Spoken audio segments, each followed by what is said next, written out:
Hello guys, welcome back to my channel, and today I want to talk about All Warriors game I play in 2024. Before we start, allow me to open this video by saying 2024 is not a good year for me, but I'm grateful that I still be able to play games and make a content. This year, I can't promise you anything yet since I am a slow content creator, but I will try my best to make more content in future. Also, I want to say, this video is sponsored by you. Yes, you. Thank you for staying tuned in my channel. I hope I can continue my work here. Now, without further ado, I will try to my best to be able to summarize all of my thought in this video. Spoiler alert for anyone who doesn't want anything to do with the story, because I am a type of player who invests more in the story and character instead of the gameplay. First, Fate Extella Link. Let us start 2024 with a Fate Extella Link as the first new Warrior games I play that year. As I said before, I have always wanted to play Extella spin-off from the Fate series, and when I found out the game had a huge discount on Steam, I just want to say, shut up and take my money. Alas, I felt so disappointed with the first installment and have no faith for the second one, but then boom! I played Fate Extella Link and oh boy, I was wrong. I know I was doing a live stream of this game in my channel during early 2024, but then I stopped the live stream. You know why? Because this site gave me a copyright strike over the BGM, and then I was like, nah, I don't want anything to do with it. So I just deleted. I'm so sorry about this, but maybe if I got the right equipment, I probably would stream it again. Visual side, they greatly changed.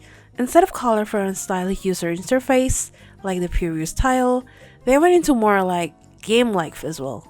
Not only did the UI change, but it also affected the storytelling as well. Instead of 3D graphic with your favorite character in it, they went back to a visual novel conversation.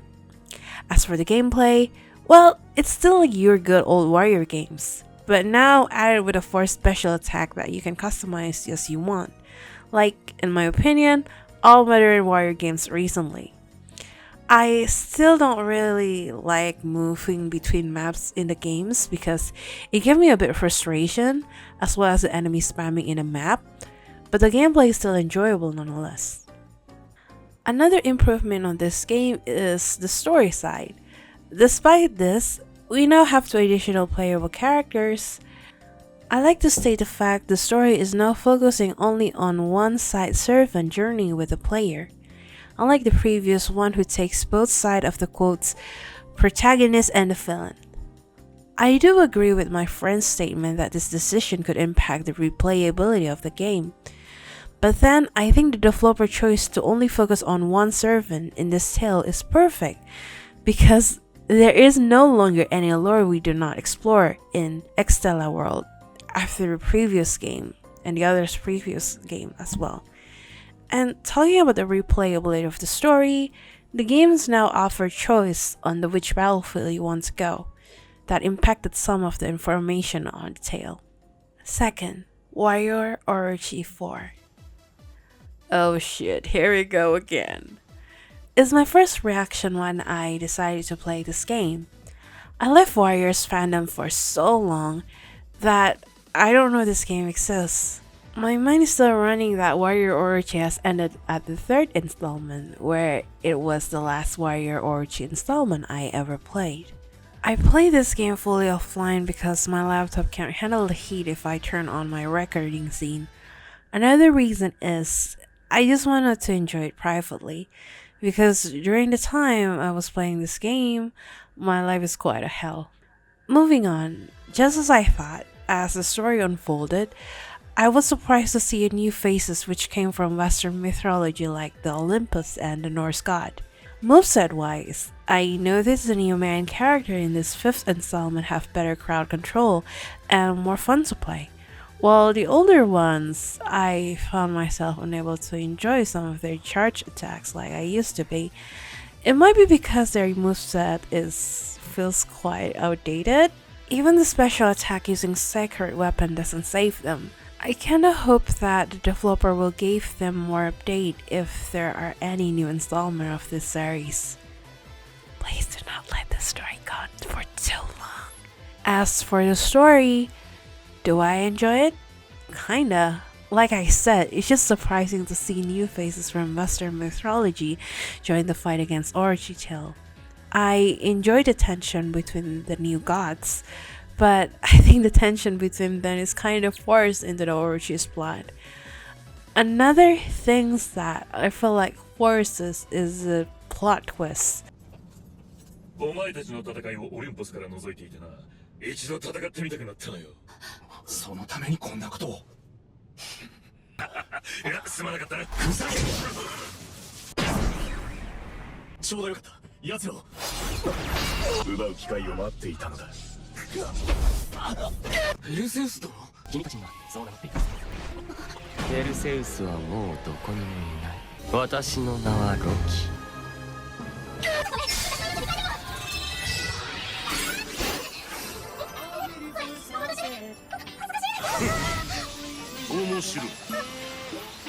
I mean, how come two gods from different pantheon with a zero connection have similar features? It gave me a headache, but I let it slide because without it, we are not gonna have another Warrior Origins game. Third, Fate Samurai Remnant. Fate Samurai Remnant is another brand new warrior types of the game from Fate series. Just like the game I mentioned before, I play this offline because my laptop can't handle the heat if I turn on live. I play this without DLC, and I am not planning to buy the DLC anytime soon because the price makes me cry. But to be honest, I haven't finished this game yet, since I was so busy for a majority of 2024. Probably I will replay them soon because I already forgot the controls and everything, so I can't give much opinion of this. But I must say, this game is so much fun. I just finished the first part of this game's story when I stopped playing this, and I tell you, the story makes me so invested. The jokes are great, and there's so many mystery that happening around it, and I really want to know more about each character in there. Additional note, by the time I'm writing this, I noticed that this is the most recent Warrior games I ever played this day, and there's DLC feature the legendary Tao Yun. At this point, I joked to my friends that the developer wants to throw all the Chinese warriors into this game, but we will never know. Fourth, Dinosaur Warrior 8 Extreme Legends. The only Warrior games I streamed on this channel last year aside from an unsuccessful attempt for my Fate X Stella life.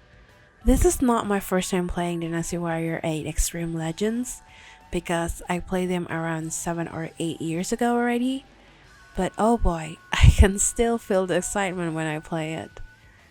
Just like I said in one of my live streams on this channel, I always thought Dynasty Warrior 8 Extreme Legends is probably the best modern Dynasty Warrior that ever released.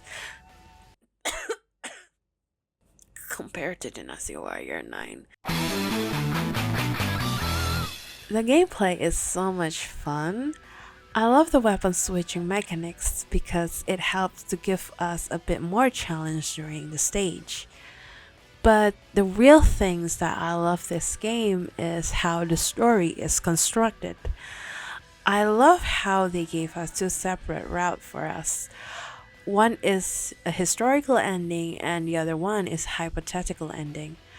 I think giving us these two routes not only gave us replayability when playing the game, but also gave us some slight fan service about how things can go down if the other things didn't happen.